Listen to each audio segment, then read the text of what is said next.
Law number 10. Infection. Avoid the unhappy and unlucky. You can die from someone else's misery.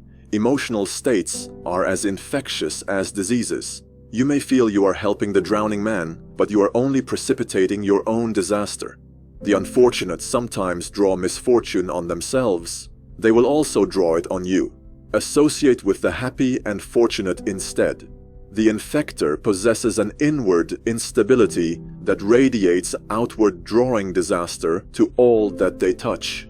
Marie Gilbert, also known as Lola Montez of Ireland, was one such person. Lola found herself in the role of a courtesan, prostitute of the royal court. In today's society, Lola would be considered a gold digger. She only sought out men with high social standing in the community that she could use for her own gain. Once she would have her hooks in these men, their slow demise began.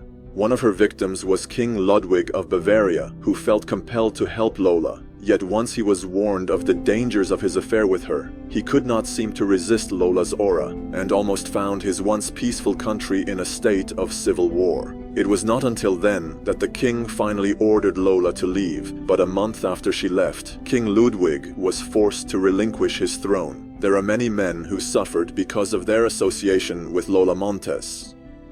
King Ludwig said that he was bewitched by Lola. Lola was an unstable, incurable, and infectious character type. This is not to say that these characteristics are only restricted to women. This is to say that there are some people whose emotions are so powerful that they infect the very soul of the people that they touch.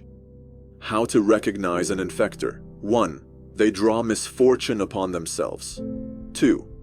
They have a turbulent past. 3. They have a long line of broken relationships. 4. They have an unstable career. 5.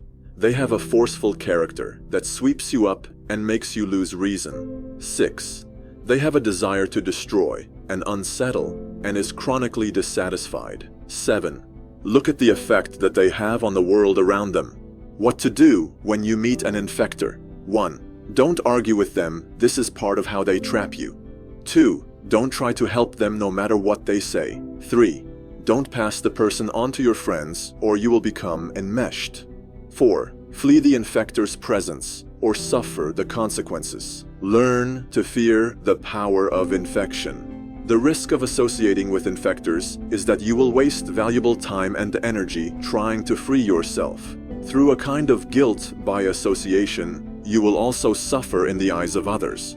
On the other side of the spectrum of infectors are those people who attract happiness through their good cheer, natural buoyancy, and intelligence. They are a source of pleasure, and you must associate with them to share in the prosperity they draw upon themselves. All positive qualities can infect us, but taking advantage of the emotional side of this osmosis may be difficult.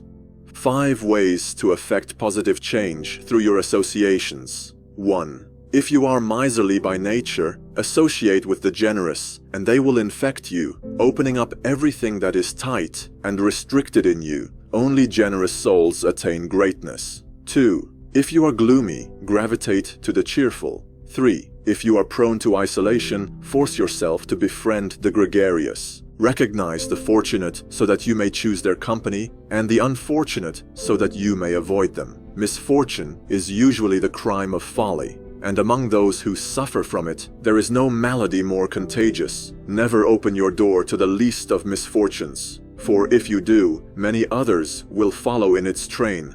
Do not die of another's misery. Balthazar Gracian.